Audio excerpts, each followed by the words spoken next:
We are back to talk about this new docuseries and the results of the twin experiment. So here we go. And it's crazy how time flies because nearly 4 years to the day is when I did the video on the Game Changers documentary and debunked that, and actually was mentioned on Joe Rogan. The first point I want to make is it's important to note that what happened in this docuseries is not what transpired in the actual research study. They're two different things, and we'll point out what was done in the documentary versus what was done in the actual research study. For example, for theatrics in the docuseries, they made women watch pornography and then measured blood flow, whereas that wasn't a part of the actual research study that was done at Stanford. The second thing I want to talk about is the funding. Both the research and the documentary were primarily funded by this foundation, which is also the same foundation that funded the Game Changers documentary. Now, just because this foundation funded it, that doesn't mean that the data or the study is invalid. In fact, out of this $400,000 that went to the research, Stanford takes about half of that. So the actual amount that was spent on the research was about $200,000, which is fairly cheap for a study of this magnitude. And there's a lot of good things that these researchers did in the study. They gave meals for the first 4 weeks, which is very hard to do. And the second thing that I like that they brought to light was this concept of biological age. Though they only measured telomere length, I think biological age is going to be something you'll be hearing a lot about in 2024. And we're actually working on a method to develop a biological age score that you can take from the comfort of your own home. In regards to the diet, it's important to note that the vegan group ate about 200 calories less per day, and both groups were instructed to consume about 6 servings of starchy carbohydrates per day. Now, here's where the first big dagger comes in to this study. Both groups were eating a protein-deficient diet. They were barely hitting the RDA. For example, the omnivore group on average was having about 92.5 grams of protein per day.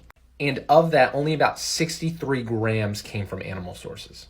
So this was a poorly constructed standard American diet, not a diet that is rich in meat. And here's an example of that. The omnivore group only increased their consumption of beef by about 1 ounce or 1 serving throughout this study. Now, this is the result that's making all of the splash, all of the noise, all of the headlines, and it's that the vegan group lowered their LDL while the omnivore group increased their LDL cholesterol. By no means is LDL cholesterol the be-all, end-all, and in fact, some data actually shows that higher levels of LDL is actually associated with longevity. But it's important to keep in mind this is just a snapshot. There's other markers we need to be looking at, inflammatory markers, insulin resistance, in conjunction with higher level markers of cholesterol, not just LDL and HDL, which actually HDL was a little bit higher in the omnivore group in this situation. But we need to look at other markers in order to get a better picture of whether this is an increased cardiovascular risk. The other thing to note is that the participants in the vegan group didn't enjoy it. We hear this saying all the time, the only diet that works is the one you can stick to. So longer term, they likely wouldn't adhere to this because they didn't enjoy it as much as the individuals on the omnivorous diet. And last but not least, this is the biggest dagger for me of the entire study. In the docuseries, you saw people getting DEXA'd, which I was super excited to see the DEXA results. Like this example, you see this individual who was on the vegan diet, they lost fat, but they lost a significant amount of muscle as well. Whereas her twin, who was on the omnivorous diet, basically lost all fat. But if you go to the paper, there is no mention of DEXA data. And I was like, what's going on? This would be one of the most important markers to be looking at. But here's what happened. I reached out to the principal investigator on LinkedIn and I asked him, I said, hey, I didn't notice the DEXA scans.